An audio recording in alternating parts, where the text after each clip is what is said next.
Good afternoon. I'll be speaking on Indian experiences about the floods, of course, including the watershed management, and just a very small glimpse of the flood situation in India. We have almost like about close to 50 million hectare is flood prone. On an average annual basis, about 7.2 million hectares is visited by floods, affecting around 3 plus million hectares of the million people. And if you look at it, the most affected basins are Ganga and Brahmaputra, that is in the eastern part of the country. The damages to crops, since we are talking about the agricultural resilience here, damages to the crops are on an average close to about 3.8 million hectares, with a maximum of something like 12 million in a particular year of 2005, and also staggering losses in terms of this thing. And if you look at it very closely, in the last 10 years, almost like 6 to 7 years have been flood affected years in some part of the country. This is just a kind of a picture to show about the Kosi flood which happened in 2008, led to a breach, and of course it's also the transboundary because there are what's coming from the outside the Indian catchments. These are just the glimpses of some of those kind of the damages which have happened in the agricultural damages, as I said, because I'm restricting myself only to agriculture and rural areas, and the kind of the damage to the crops and the siltation in the rivers. And the bottom three slides, if you see, these are the very latest ones after the 2013 Falin cyclone. And the beauty this year was, the lesson which has been learned is this year the landfall was so predicted and forecast was so well done, 48 hours lead time, that the damages were far more minimum in terms of the loss of life, etc.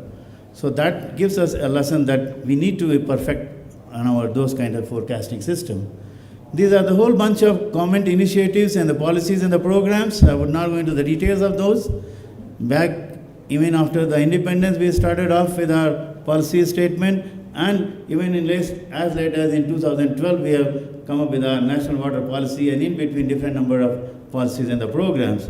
To name the few schemes, we started off in the early 50s with the river valley catchment and the flood prone areas, where we took up catchment and watershed area treatment works.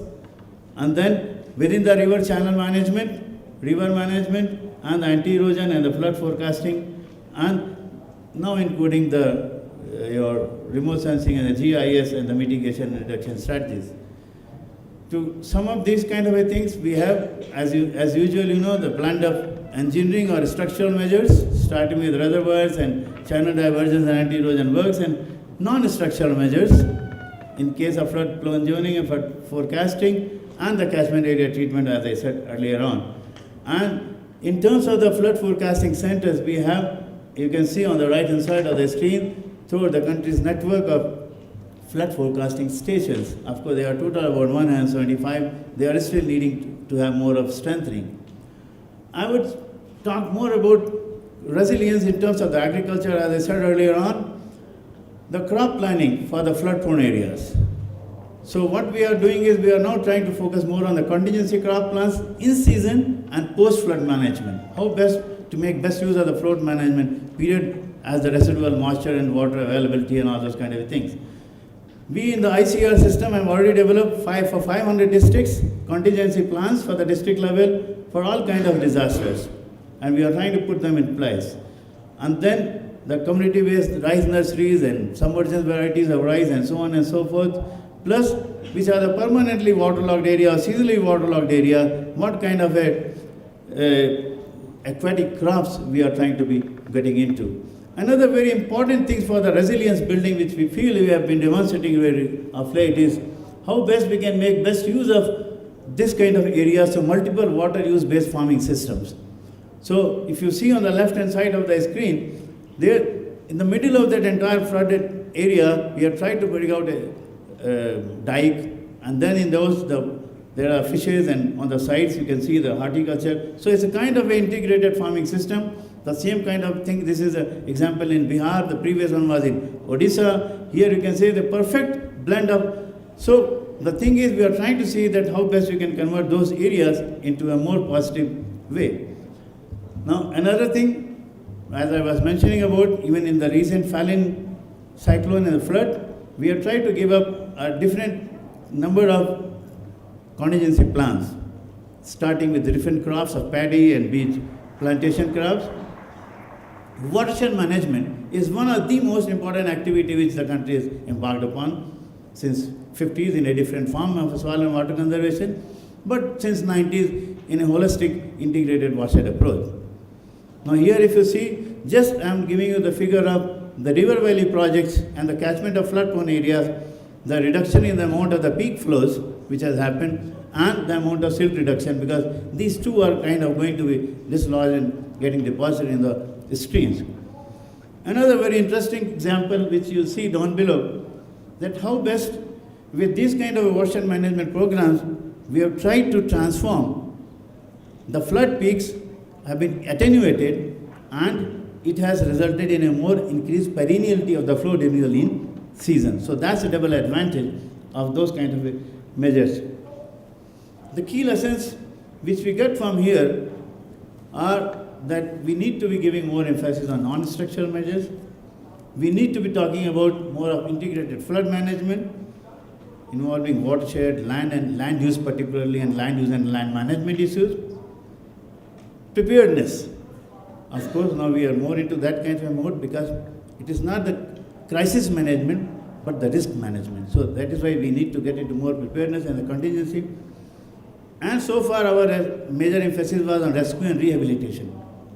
What we in the agriculture sector are trying to build the resilience is more from the point of view of crop or other agriculture contingency plan, not just limiting to crop but also livestock, fish, etc.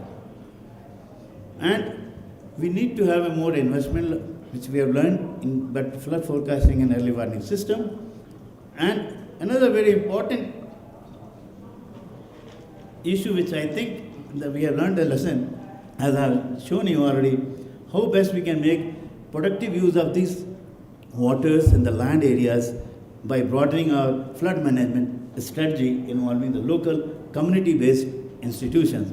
This is just to give you a glimpse of a very complicated kind of a national disaster management structure. We have a National Disaster Management Authority at the federal level in place, and similarly we have the state level. And there are a whole bunch of Central Water Commission, Ministry of Agriculture, Ministry of Water Resources, Ministry of Home Affairs, all those different players and actors are there which are playing the role, and there are a number of different mechanisms. So that leads us to the fact of the challenges, as I earlier said, and these challenges are becoming far more severe because of the climate change and the climatic variability. Because as you have seen, in the last 10 years, we have got almost like 6 to 7 years of floods. Upstream, downstream implications, and on top of this, ecosystem preservation, and of course, there are other issues of the transboundary and interstate.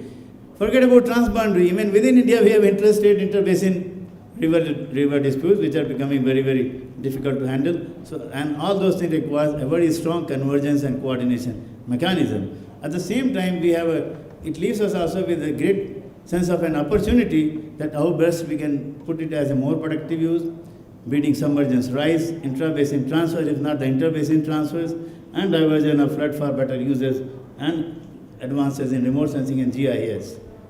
So from there on, final slide, reflections and the way forward. As I said, that it is not only the large and the medium storages, we have to have a combination of all large, medium and smaller storages, and those storages which have been defunct over a period of time because of modernization of irrigation and water resources system, they all have to be put together in a systems mode.